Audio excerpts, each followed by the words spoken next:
ایک حدیث میرا دل کرتا ہے آپ کو یاد ہو جائے، مستدرک للحاکم میں حدیث ہے۔ حضرت انس بن مالک رضی اللہ تعالیٰ عنہ فرماتے ہیں ایک بھائی حضور کی بارگاہ میں بیٹھا رہتا تھا،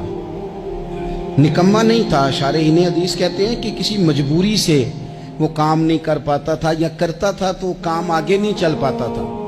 ذہنی صلاحیت ہی شاید زیادہ نہیں تھی۔ یہ حدیث مشکات میں بھی موجود ہے، مستدرک للحاکم میں بھی موجود ہے۔ حضرت انس بن مالک رضی اللہ تعالیٰ عنہ فرماتے ہیں وہ حضور کی بارگاہ ناز میں بیٹھا رہتا تھا، اس کے بھائی نے آ کے شکایت کی، یا رسول اللہ صلی اللہ تعالیٰ علیہ وسلم، یہ کوئی کام ہی نہیں کرتا، کوئی محنت نہیں کرتا، کوئی جدوجہد نہیں کرتا، آگے نہیں بڑھتا، مجھے اس کی ضروریات کی کفالت کرنی پڑتی ہے، مجھے جدوجہد کرنی پڑتی ہے، مجھے اس کے معاملات کا خیال رکھنا پڑتا ہے، آپ اسے سمجھائیں۔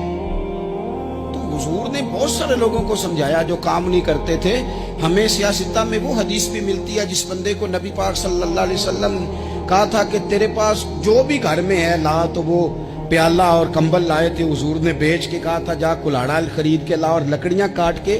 تو بیچ کے اپنا اور اپنے گھر والوں کا پیٹ پال۔ یہ ساری باتیں اپنی جگہ پر یہاں نبی پاک نے ایک روحانی مسئلے کا حل بھی بتایا۔ اللہ کے محبوب علیہ السلام سے عرض کی حضور یہ یہیں بیٹھا رہتا ہے اور سارے ہی کام مجھے کرنے پڑتے ہیں۔ حضور نے نظر مبارک اٹھا کے بھائی کی جانب دیکھا جو بھائی کا شکوہ کر رہا تھا، تو قریب محبوب فرمانے لگے ہو سکتا ہے یہ جملے میرے محبوب کے، ان کو کہیں لکھنا، ان کی مٹھاس دیکھو، ان کا حسن دیکھو، اور بھائیوں کی محبت کے بیج جو رسول پاک پیوند لگا رہے ہیں اور جوڑ رہے ہیں، اور جس انداز میں بھائی کو بھائی سے ملا رہے ہیں، اس لہجے کے حسن کی مٹھاس کو بھی ذرا چکھ کے دیکھو۔ حضور فرمانے لگے ہو سکتا ہے رب تمہیں جو رزق دے رہا ہے وہ اسی بھائی کی وجہ سے دے رہا ہے۔ بھائی بھائیاں دے ویری ہوندے تے بھائی ہی بھائیاں دیاں باواں، او بھائی ہو سکتا ہے اس کی وجہ سے تجھے مل رہا ہو، اس کی وجہ سے۔ وہ دروازے نہ بند کریں جن دروازوں کی برکت سے روزی آتی ہے، کبھی بھی وہ کام نہ کریں جن کاموں کی اگر آپ کو کل تک برکت تھی،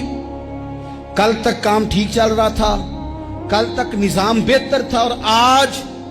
آپ کو محسوس ہوتا ہے کہ کہیں کمزوری آ گئی ہے، کہیں حالات اس طرح کے نہیں رہے، تو پھر آپ غور کریں کہ ایسا تو نہیں کسی غریب کا آپ کے گھر سے رزق جاتا تھا اور آپ نے بند کر دیا، کسی کی مدد ہوتی تھی آپ نے بند کر دی، کسی کے ساتھ شفقت ہوتی تھی آپ نے بند کر دی، کوئی شخص آپ کی وجہ سے تسلی میں تھا اور پھر آپ نے اسے تکلیف میں ڈال دیا۔ اللہ کے محبوب نے فرمایا تمہارے کمزوروں کی وجہ سے تمہیں رزق دیا جاتا ہے، تمہارے ضعیفوں کی وجہ سے تمہیں رزق دیا جاتا ہے۔ تم نے تو ایک بندہ یہ کہہ کے نکال دیا کہ جا تیری تنخواہ میں نہیں دے سکتا، لیکن کیا پتا کہ اس کی تنخواہ کی وجہ سے ہی باقی سارا کچھ بھی آتا ہو، کیا پتا کہ اسی کے سبب سے اللہ انعام فرماتا ہو۔ لہذا ان روحانی مسائل کا بھی تھوڑا سا خیال کریں۔